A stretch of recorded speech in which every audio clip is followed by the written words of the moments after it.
میں آپ سے عرض کروں،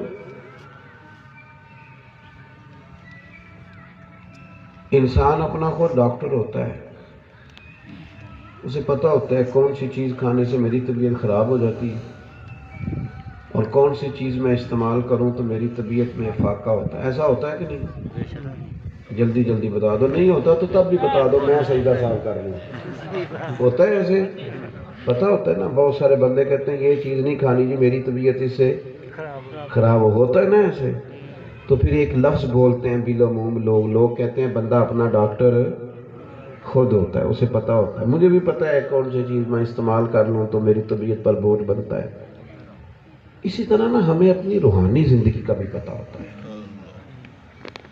کس بندے کی صحبت میں بیٹھوں تو میرا نماز پڑھنے کو دل کرتا ہے، اور کس کے پاس بیٹھوں تو مجھے غافل کرتا ہے، کس کے پاس بیٹھوں تو مجھے وسوسے آتے ہیں، اور کس کے پاس بیٹھوں تو میری طبیعت میں سکون رہی۔ ہمیں خبر ہوتی ہے کہ کیا مال کی طلب آ رہی ہے، شہرت کی طلب۔ آپ کو آواز آ رہی ہے میری دوستوں؟ یہ اکثر یہ چیزیں ہمارے ساتھ ہوتی رہتی ہیں۔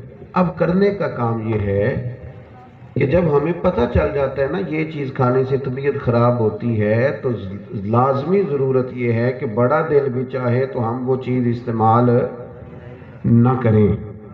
اسی طرح کوشش کریں، جہاں جانے سے غفلت پیدا ہوتی ہے، جہاں جانے سے دل سخت ہوتا ہے، جہاں جانے سے ہمارے دینی اور روحانی معاملات میں خرابی پیدا ہوتی ہے، ان جگہوں سے خود بخود بچیں۔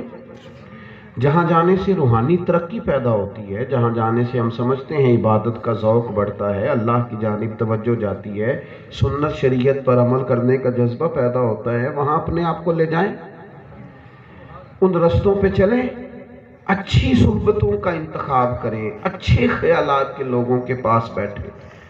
اور اگر آپ سمجھ رہے ہیں کہ فلاں چیز جب سے میرے ذہن میں آئی ہے معاملات اور کے اور ہو گئے، تو ہمیں خود بخود ان چیزوں سے بچنا چاہیے۔ ہم نے تو اپنے بزرگوں کو یہی کرتے دیکھا کہ وہ تو کئی دفعہ بہت شہرت ہونے لگی تو انہوں نے اپنے آپ کو بیک کرنا شروع کر دیا، کہا نہیں میں اعتدال میں رہنا چاہتا ہوں۔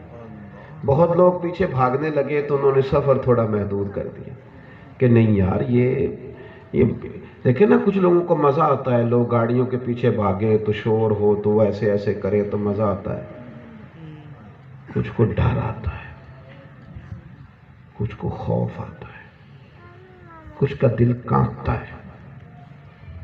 وہ کہتے ہیں کہ میری اجرت میری محنت سے زیادہ کیوں ہے، میرے محسن تیرے احسان سے ڈر لگتا ہے۔ رب کے کچھ بندے دعا مانگتے تھے، یا اللہ اگر میں نیک ہوں تو میری شہرت، میرا وقار، میرا آنا جانا، کہیں مجھے میری ساری نیکیوں کا اجر دنیا میں نہ دے دینا۔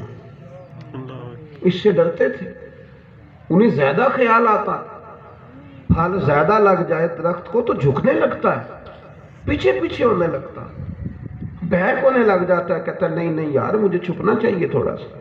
تو میرے عزیز، خود تھوڑا نا اپنے روحانی طبیب بنے، تھوڑا سا اپنے آپ پر خود بھی تو توجہ دینا۔ ہم نے خود بھی اپنے آپ کو بڑا کھلا چھوڑ دیا ہے، سارا دھیان دوسروں کو رکھا ہوا ہے، کون کیا کر رہا ہے۔ تھوڑا دھیان اپنا رکھیں، اپنے اوپر تھوڑی محنت فرمائیں۔ دل آہستہ سخت ہوتے جا رہے ہیں، دوسروں کے بارے میں رائے سخت ہوتی جا رہی ہے، تبصرے زیادہ ہوتے جا رہے ہیں، بحثیں زیادہ ہیں، عمل تھوڑا ہے اور شہرت کا شوق زیادہ ہے۔ جو ہم نے نہیں کیا اس پر بھی ہم اپنی تعریف چاہتے ہیں، جو ہم نہیں ہیں وہ بھی ہم کہلوانا چاہتے ہیں۔ ان چیزوں سے اپنے آپ کو بچائیں۔ میں دعا کرتا ہوں